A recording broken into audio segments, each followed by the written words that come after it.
Ever wonder why some courses keep students hooked while others collect digital dust? In this episode, I'm sitting down with Ashley Gore to talk about what's working right now in online education, from running engaging challenges and cohorts to creating onboarding experiences that wow, to designing communities people actually want to join. Hey, Ashley, I am so glad that you could join me and keep me company while Branda's on maternity leave. I know. I'm so excited you're having me and to jump in and talk about what I love most. So thanks for having me. Yeah, absolutely. Let's do it. Okay, so you and I don't even know how we met. How did we meet? So I remember I followed you because we have a client in common. Oh, And so yeah, so I that's right. just started, I say just started, but it's been over a year, freelancing and contracting in the space. And so one of my first clients was talking about, oh, well, Melanie handles my actual launch of my membership. I'm like, oh, okay, who is Melanie? And so That's I right. followed you and I think I reached out. So I slid into the DMs. So I think Yeah, that's how we that's met. right. It's all coming back to me right now. That's so true. But I think what we first bonded and connected over is kind of this idea that we both are big fans of the hybrid cohort style of course or program, membership, whatever you want to call it right now. Why do you think that this blending of live interaction plus self-pacedness is such a big thing in 2025? Yes. So I love hybrid cohorts. And I honestly, looking around, I feel like people are still in the all or nothing phase, I suppose. If I mention cohorts, they're like, oh, Mm, yeah, I do live cohorts. I'm like, no, it's not live. It's not completely live. And so I think the reason they're so big right now is initially, so first, I think we finally have the tools to help make this happen within a single platform. So mhm. I primarily work in Circle, so I'll use Circle as a lot of these examples, but Kajabi can as well, Mighty Networks, all these types of platforms now have the tools to be able to have community courses, live events under one roof. And so I think that makes for a really seamless experience. And so people are thinking to themselves, okay, I have all of these tools. What can I do with them? But also, people are seeing that it works to do it this way too. And they're seeing other Mhm. people making it work. And cohorts in general keep motivation high. And so people are more likely to keep going and achieve their goals and reach the end with support. There's so much research out there on that with learning anyway. You tell someone a goal, you're more likely to reach it. You do something alongside others, you're more likely to succeed. And so we see that. And then we have this flywheel that when we see students be successful. So if I'm running my first hybrid cohort, I have students that found success. I get the social proof from that. It drives even more people in. And so people are seeing that all over. We're seeing it within our own businesses. And I think that people are realizing that they like the cohort structure, but for so many, I would say the vast majority, 100% live cohorts, like you're teaching, you're doing everything live, is not going to work for most audiences. So Mhm. I think those are a few reasons why I feel they're so popular right now and will continue to be. Yeah, and it's funny. So I was batching some podcasts before this and some solo episodes, and I just recorded one. It'll come out after this one, but about why you should keep live launching on your calendar for next year, even though it can feel tiresome because of all the things that you just said. Yep. You're more likely to have success going through a similar experience, like a live launch, if you are fostering a webinar or a challenge and people are doing it together, it's going to create that momentum, just like all the things that you just said about doing a cohort style kind of program membership. Now, do you help people with all three aspects, like memberships, courses, and what you would consider group programs, or do you more so just specialize in one? Yes. The easiest way to say it is learning based offers is what Hmm. I specialize in. And so, because they all kind of go together. And so, Sure. when I initially set out, like my username on everything right now is Ashley Does Courses. And because I'm like, oh, people know courses, they know learning. But I've worked in the membership community realm for over 3 years full time now as well. And so, with courses incorporating community and having that hybrid cohort Hmm. aspect that like they really fit together. And I I've noticed really quickly that group coaching is very, very similar. And so I Hmm. have helped in that realm as well. So basically, I help people create learning experiences that are collaborative in some shape or form and get people to the end goal. Yeah, that makes sense. Might have to change it to Ashley. Ashley does learning. I know. I seriously, I've gone back and forth so much about my username because honestly, I would say 90% of my clients are more than just courses. Like, Yeah. it's some type of community aspect. So, like Ashley does community, Ashley, I don't know. Oh yeah. Well, Well, I don't know. we can dwell on we can dwell I on know. that later. But then I love learning, and my newsletter even is called the Learning Lab. And Oh yeah. everything comes back to learning, but then Ashley does learning, I feel like isn't as catchy. I don't know. We'll figure Yeah. it out. But for now, it's Yeah. Ashley does courses. Right. That's right. We can marinate on that. Yeah, Yeah. something to consider. So like with the aspects that are live and community based, how would you give people pointers on how to decide like what should stay live versus what you can maybe get away with like pre-recording or people doing I'm going to say the scary word from teaching during COVID, asynchronously. Uh-huh. Yeah. I use the word all the time. Yeah. I do because in community world, it's so popular. You create a post that's asynchronous, you know? Yeah. In most cohorts I've created, the actual content itself is pre-recorded. And it's an easy way to add value because Mhm. if you already have a course that's pre-recorded, you can make it a cohort and not have to reinvent the wheel and re-record all of that. And so most of the successful ones I've created, so you have your actual course content, but then live, you're either diving deeper or it's solely even just Q&A to office hours style, essentially, Mhm. is what I tend to call them. And so people can pop on, ask questions related to the actual content for the week and dive even deeper on what they need. And so the live component is really to personalize it and keep them moving forward. And I mean, there's nothing to say if you prefer to teach live, you can absolutely teach live. And especially for beta cohort, you don't have to do your first launch and have everything, all your content recorded. Yeah. You can teach live and record it and post it for those who couldn't join live as well. There's nothing saying you can't do that. So that's how I tend to do it and see success with it.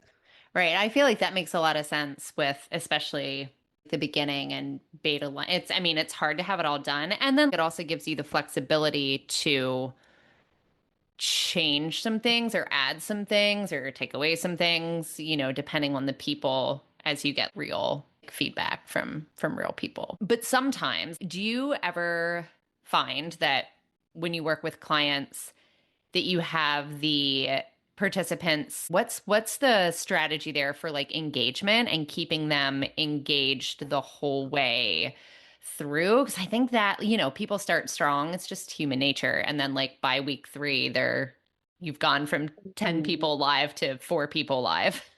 Exactly. And I think one thing I remind every client is engagement looks different for everyone. You might set out to say, "Oh, I want everyone to participate in this forum and join the live calls and stuff." And that might not be how your audience or your entire audience wants to engage. So, engagement, making sure to look at all of your data, all the places they could be engaging, and just ensuring that they are following along to some extent.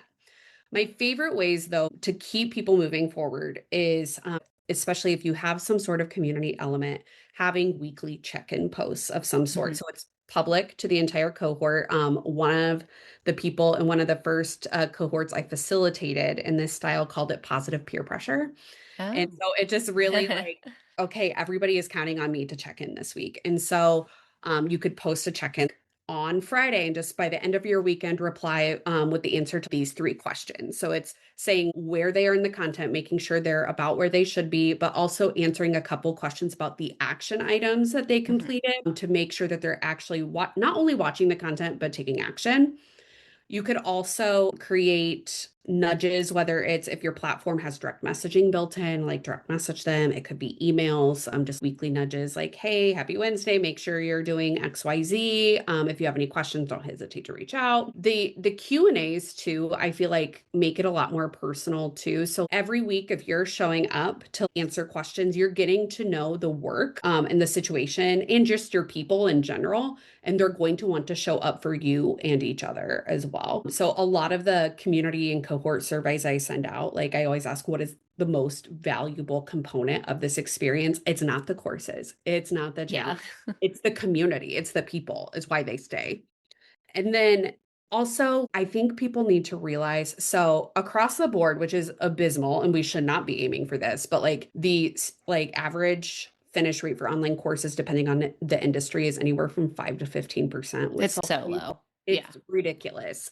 But most of the ones I've done, and it truly depends on the type of offer as well.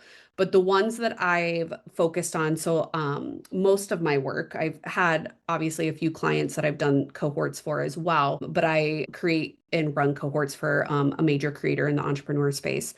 And most of them I've done there have doubled to tripled the rate. And it is I would say low to mid ticket membership. So it's not like a Hmm. high ticket offer by any means. And so we're still increasing that finish rate and getting people there. But yeah, it is really hard, especially to get every single person to the end. But those things tend to at least get most people there. So. Yeah, for sure. And I also feel like it's a little bit about setting realistic expectations to that too. I was just talking to one of my clients yesterday because we have an exit survey, so to speak, when her courses are done. And it's like a totally different niche. She's like a dog groomer and has like dog grooming courses. But, some people might cherry pick what they want, like what they need within the course and not necessarily, do the whole thing beginning to end. So we were just talking and she's like, oh my gosh, I forget what the number was, but only like 15 people have actually done the exit survey. They've only finished. Well, I mean, they might not all need to finish. Plus, like you said, I think the expectation um, is definitely a lot of times too high because the online like completion rate for actually doing 100% of everything is actually pretty low. I feel like though what I have noticed, and even though I've moved more into like helping people market and launch their courses, I do feel like what I've noticed though is a lot of course creators, group program creators, what have you, a lot of educators in the online space kind of forget about the onboarding component. And it's just, all right, you've joined. Here it is. Good luck, Uh-huh. everybody. Uh-huh. Do you have any like advice for some onboarding processes that can continue to increase engagement or like keep people moving along? Oh yeah, I could talk about onboarding all day. I feel like it's probably the thing I talk about most when I do. So I do like audits for people for their Oh, okay. communities. I'm like, okay, you're onboarding. We need to talk about it because onboarding. I feel like so many people think onboarding is a welcome email and that's it, and they just Hmm. pour everything into the welcome email. Or even on a good day, maybe they film a tour of the platform and they call it a day. But number one, send more than just a welcome email. Within onboarding, like they should feel completely welcomed. They should feel like they know how to get around and find what they paid for. They Hmm. should feel like they know how to start engaging to get value immediately. But we don't want to dump that all in one thing. And so what I do is, so I'll use Circle as an example. So Circle has direct messaging. So what we do first is, so if someone signs up for the community, a community, send a welcome email that gives them directions on how to log in. That is Hmm. their one call to action. So, okay, you're logging in. Okay, once they log in, oh, they get an automated message that's like, woohoo, you made it. Go over to the onboarding hub. You can find it here.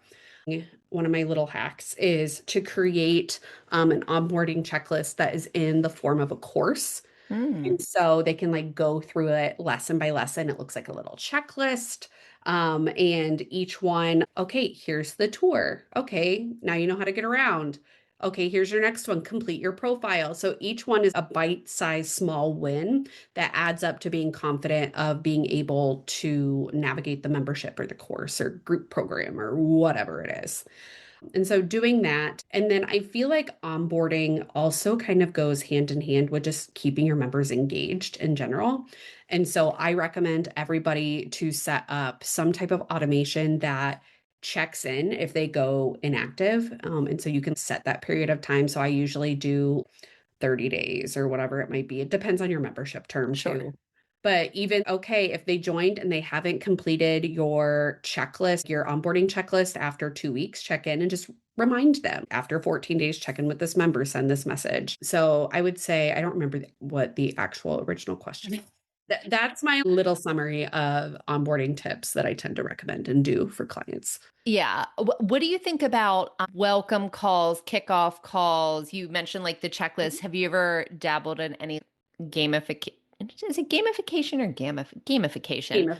Yeah, Gamification. I had a moment there. But like welcome calls, kickoff calls, gamification, like, do you think that kind of stuff like works, or do you feel like it's like too much? I think welcome calls overall are a great idea. I don't think you should be stressing if 100% of your members are not coming to a welcome call, but I Hmm. think they are great. The more you can get them one-on-one or like one to like a small group, if even if you do them rolling like every month, like you have a welcome call or whatever it might be, it's great for retention because they are getting to know you deeper and getting their specific questions answered. Gamification, I feel like, is a little different. So Hmm. especially a lot of platforms are integrating gamification and stuff now too. I always caution people that gamification can be good for the right audience if you do it the right way. So it depends. You don't want to automatically add in gamification and really stress your leaderboard and your points and all of that sort of thing because I feel like it can make it inauthentic, like inauthentic connection. Sure. Um, but if you need a little boost to engage in the community, so you can, okay, they complete their onboarding checklist. Oh, you get 10 points towards your, I know the primary community I work in, we call it the achievement program. It's not Mm. gamification, it's not the leaderboard, it's your achievement program. Oh, you're in level two, here's a special perk that comes with level two. And so it gives them that small win, like, oh, this is cool. I can do more. And so just really thinking intentionally about what you want the purpose of your gamification to be, I think is really crucial if you do want to integrate it. Yeah, I feel like it can be hard maybe to think about, like you said, the Achievement program. achievement program. Yeah. I just joined a membership actually pretty recently back in August, and they have a lot of gamification in, she's a lot in her membership, and it's interesting. Like, it doesn't bother me one way or another. It Mhm. also doesn't like super motivate me. I'm just not a like Yeah. I don't care. Like, I just don't care. It's in there and it's cool to look at, but of course I'm been creeping around seeing like what she's offering for making like connections with different people and coming to like different, calls and whatnot. But I actually haven't been able to like figure out what the prizes are, or the actual That's not incentive, good. Yeah. which is not good, but I don't know, maybe I haven't looked that hard. I haven't discovered it, but yeah, there's a lot. She's in Kajabi, and she's using Kajabi communities, which is the first time I've been in Mm. Kajabi as a participant in the Mhm. communities program. Do you, and I've used Circle on both sides, and I've obviously used Kajabi on both sides. Is Circle your favorite platform to generally work in? Yes. So I call myself a Circle specialist. So I offer implementation in Circle for Hmm. clients if they're on other platforms. So if they're doing a Kajabi community or if they want to have it in Slack, great. If they're doing school, whatever it is, I don't implement as of now, but I do like the strategy and the mapping out. And I will still look at the platform to see what is possible. But I also love making connections. I almost always have someone to refer them to. Like if you want help actually with the doing, this person's great. They can help you. But Yeah, that's good. That makes sense. And it's nice to like always have like a network of freelancers yeah. who Yep. specialize in different things once you figure out like that's not actually what I want to do. Yes. Yes. Yeah, for sure. So I think something that is important to definitely a lot of my clients from like the launching perspective and the social proof-ish Mm. perspective. Do you have any like advice or thoughts for collecting like early wins, feedback, kind of right? I don't want to say like right away before they've done anything, but early on, because I think that's also a mistake that I know I've for sure made. I actually like just made it with my most recent iteration of the launch reno, but like collecting some feedback when motivation and engagement is still really high because it's going to drop off, like we talked about earlier, no matter Yep. what you do. So, Yep. do you have any systems or thoughts about that? Yeah. So I build it into what is kind of the onboarding sequence. It's Mm. more of just like the first month, essentially, is what I call onboarding in my head. And so what I do and what I caution people not to do, people within the first month are not going to fill out your testimonial form. So do not expect them to do that. You want to make it as personal as possible. So I've seen the most success with literally just after day, I would say, and it depends what you want feedback on, but if you want like deeper feedback, first of all, make sure you're having more regular touch points with them. So you're not just like, day one, here's all your stuff, and then show up day 30, like, hey, what do you think? Tell me Yeah. everything about my offer.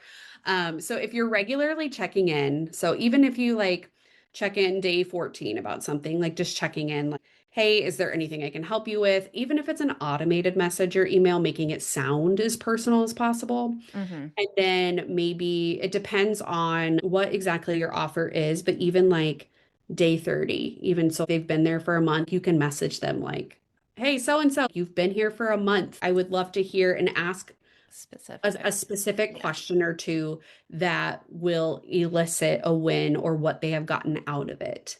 I think is the easiest way, especially if you can make it super easy to reply, not clicking on a link to go fill out a form because that doesn't feel very personal. So make it a conversation. Right. Yeah, that makes a lot of sense. And I think being specific as possible and just setting a reminder for yourself because it's something super easy to forget to do, especially if you're really in it. And that's why I automate it. And so you can just Hmm. set it your email platform is, or if you're doing it in direct messages within the platform, just do like 30 days from the join date or 30 days from completing onboarding or whatever it is. And so it can do it automatically, even if it like, and it still sounds personal, but you'll reply personally too, Yeah. you know. So you're still like you wrote that message. It's something you want to reach out and do. It's your words, and then you reply more naturally too. Yeah, and take it from there. Yeah, that makes a lot of sense. Being the intentionality Hmm. of it all is definitely helpful. Yeah. Yeah, I mean, I just feel like as you know, the longer that you get into this, the more you see those little Mhm. opportunities, especially if you're in a, a beta round or just beginning. Not, not thinking about onboarding and not thinking about like getting feedback before, some of the momentum shifts. But I also think like a lot has changed in Mm, the last, I mean, I started in November of 2020, mm, when I was still teaching. But I mean, even in the last like 3 years, just so mm. much has changed in like the online education space. What do you think's the biggest thing that used to work that doesn't work anymore? Oh yeah. And so I've been full time in this industry for about 3.5 years. So I started in Hmm. 2022. So the past 3 years. And so Yeah. there's a couple things. And I think the biggest thing that I would say doesn't work overall for most audiences is if you're only offering a self-paced course. That doesn't mean you can't, but consider the value of it. People are, number one, probably not going to finish it. Right. Or kind of going back to what we said earlier, I know I've purchased a self-paced course, actually would have been about 3 or 4 years ago now. And I bet my percentage is sitting at like 30%, but I got out of it what I wanted to get out of it. Hmm.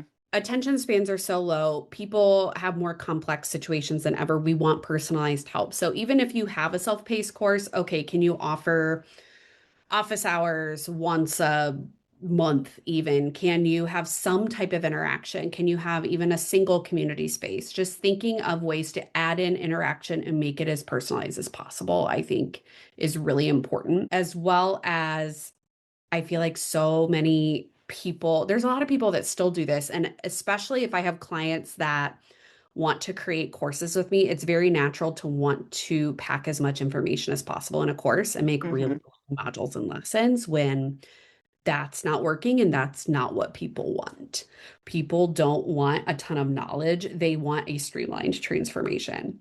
And so I feel like that is a big shift I've seen over even the past 3 years. Like you've said, I feel like I'm seeing shorter and shorter courses, but that's not bad. That's Right. what's working.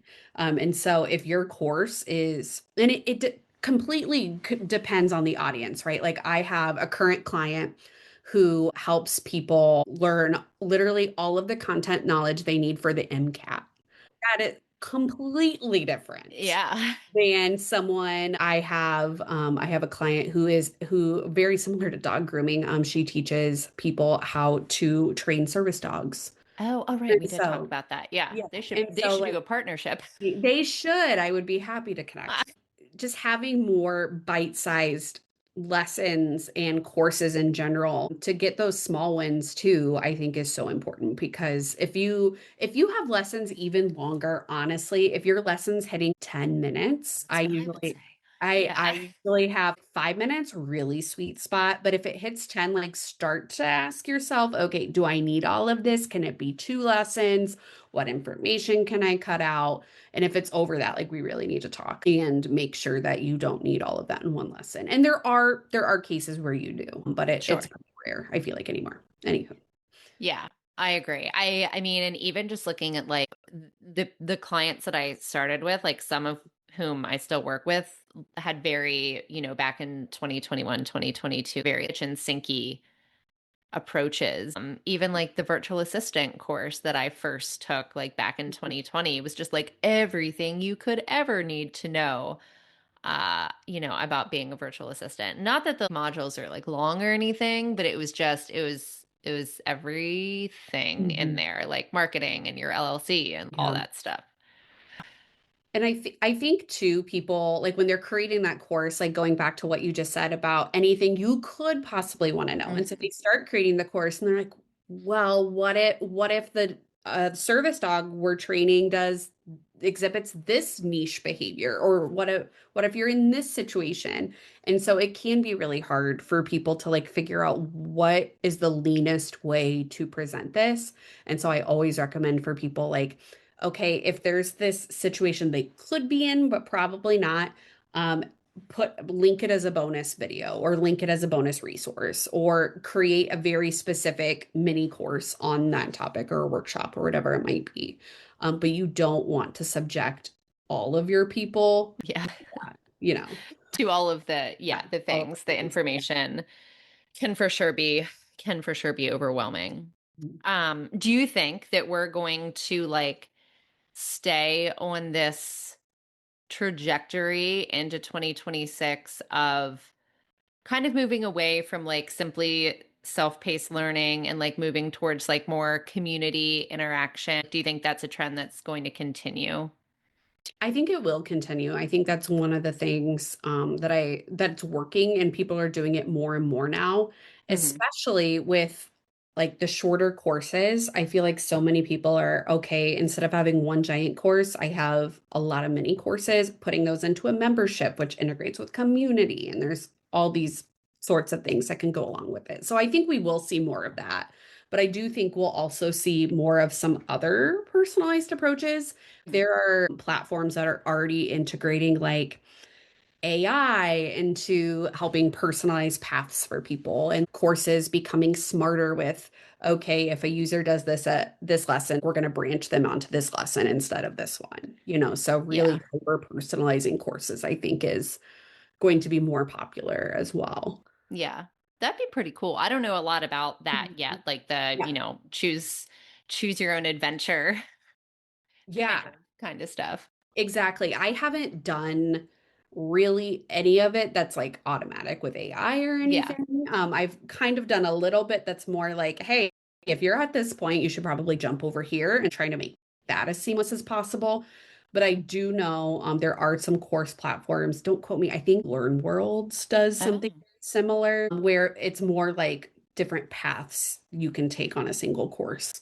So. Oh, that's very, yeah, that's very interesting. I've never heard of that one. Well, that's great. Mhm. Well, Ashley, will you tell people where they can find you, connect with you, ask you any questions, work together, all that good stuff?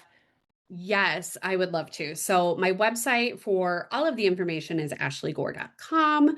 I do have a free newsletter if you are looking into getting the knowledge, learning more from me. It's just ashleygore.com/newsletter.